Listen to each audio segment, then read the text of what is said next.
Hi there, my name is Jeff Pfeiffer. I own a company called Heat for Less. I design all of our heaters. We distribute infrared heaters all across the country. Back in 2008, I used to sell different models of infrared heaters, and over the years I sold many different brands, and I reached a point, these just aren't the best heaters out there. So I decided I was going to make the best infrared heater made. I sat down and I made a list of about 12 different points that I thought would make my heater the best. We narrowed it down to 3. The most important one is that it makes the most heat.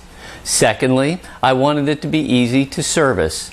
And thirdly, I wanted it to be built strong so it will last long.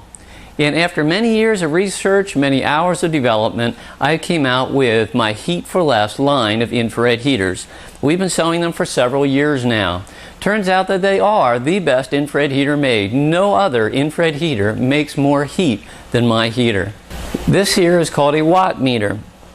A watt meter tells you how much electricity an infrared heater is actually drawing. Though all of your larger infrared heaters are listed as 1500 watts, most of them don't draw that much. Most of them draw somewhere between 1300 and 1400 watts. Some are around 1500. It also depends on your outlet where you're plugged into. Right now we're only drawing 1300 watts.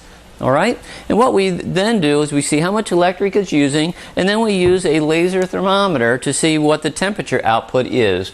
And what we'll do is we'll turn this on. The hottest point of an infrared heater is always the top center. So we'll turn this on and get the hottest point. When you look into the laser thermometer, the top number will change. There's a red dot. If you see the red dot, wherever that dot is touching, that's the top number. The bottom number is the hottest point, and that's what we're looking for, is the hottest point.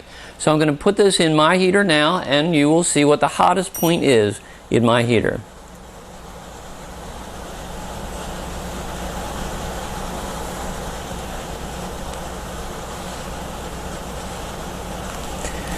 Okay, if you can see it, it's 610 degrees. So it's well over 600 degrees.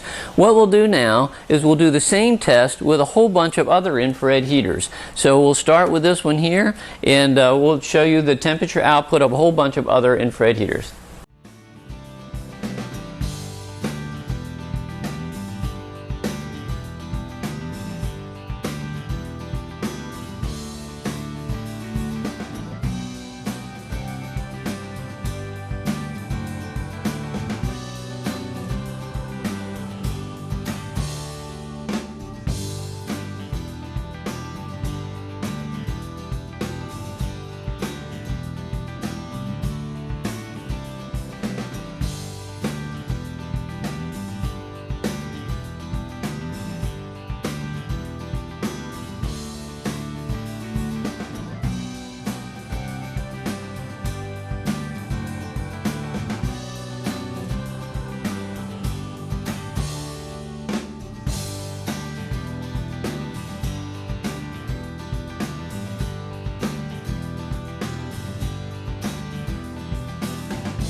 As you can see, my heater makes more heat than any other infrared heater made. So one way we test that is through the laser thermometer that we just showed you, but another simple test is this. Put your hand in front of an infrared heater, feel the volume, it's called CFM, cubic feet per minute, how much air is coming out. Now we have different ways of testing that. Our infrared heater has the highest CFM of all infrared heaters made, meaning you get more volume out of ours than any other. So not only is it hotter, but it's also giving you more. And the simple test is to just touch the heater above and below where it's coming out with your hand, hold it there and count how many seconds you can hold your hand there. Mine is going to be somewhere between 9 and 7 seconds before you have to pull it away because it gets that hot. Other infrared heaters like this one here, you can hold your hand there for almost an entire minute because it's just not making nearly as much heat. The CFM, how much air is coming out, is way less, and the temperature is also way lower. Now when I designed my heater, and I wanted it to be the best, if you recall, first I wanted it to make the most amount of heat.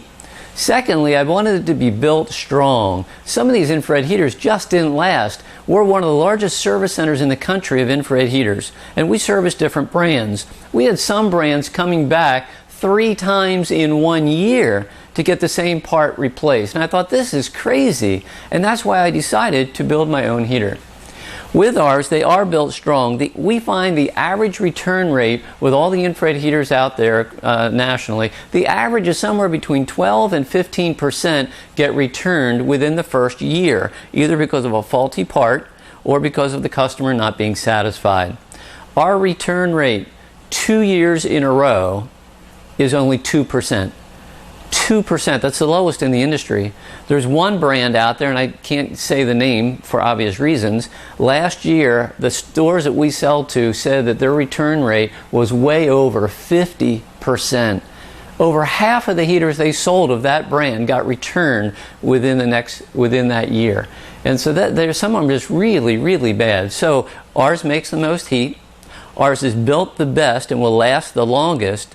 In fact, the heating elements is a segment we'll do in just a bit. You'll see that our heating element lasts an average of twice as long as other quartz infrared heaters.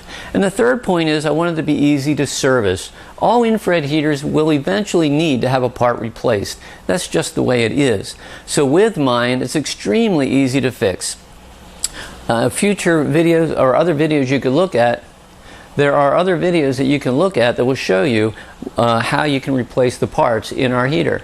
So if you live on the other side of the country and you're not near any of our service centers, you can actually call us. We'll tell you what part you need to replace. We'll send you the part. You can get online and watch a video to see how to replace it. The average length it takes to replace a part in our heater, our service technicians, takes about 5 minutes. For you, the consumer that doesn't do it on a regular basis, it might take 10 to 15 minutes. That's all it takes to replace a part. It's extremely easy to replace a part. In fact, when it comes to the heating elements, that's the most likely part to go bad. It takes 3 minutes to replace one of our heating elements.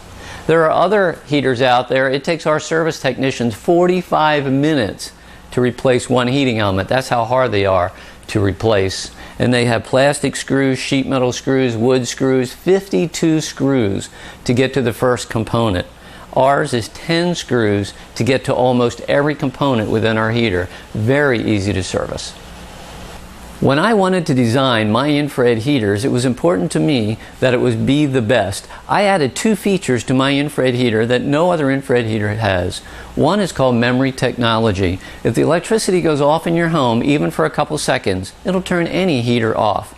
But when the electricity comes back on, mine is the only one with a digital display that automatically comes back on at the previously set temperature. So you can use my heater not just as a supplemental heat, but your only heat source. And we'll talk about that a little bit later. The second feature that I added is this.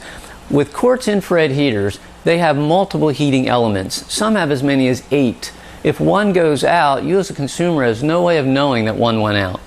If you could have 2 or 3 go out before you even know anything's wrong. With mine has 4 infrared heating elements. If one of them blows out, this green indicator light will begin to flash, and it will let you know that you need to replace a heating element. Other features that mine have, one is its child safety touch right here to the grill. Though the heat is coming out at over 600 degrees, that's right here, not here, but here at 600 degrees, you can actually touch it, not for long, but you can touch it without burning yourself. So if you have children or pets, they can touch that and not burn themselves and get hurt. Another feature is a child safety lock. You actually set the thermostat at whatever you want on your heater, and then you press and hold the arrow button simultaneously until it beeps. Now it beeped. Now you can't adjust the temperature stays the same. So a child can't come along and accidentally turn it on and off. To undo that feature, you just push and hold. It beeps again, and now you can adjust it. So that's a pretty neat feature. Other features I added to mine is this. Mine goes all the way down to 40 degrees.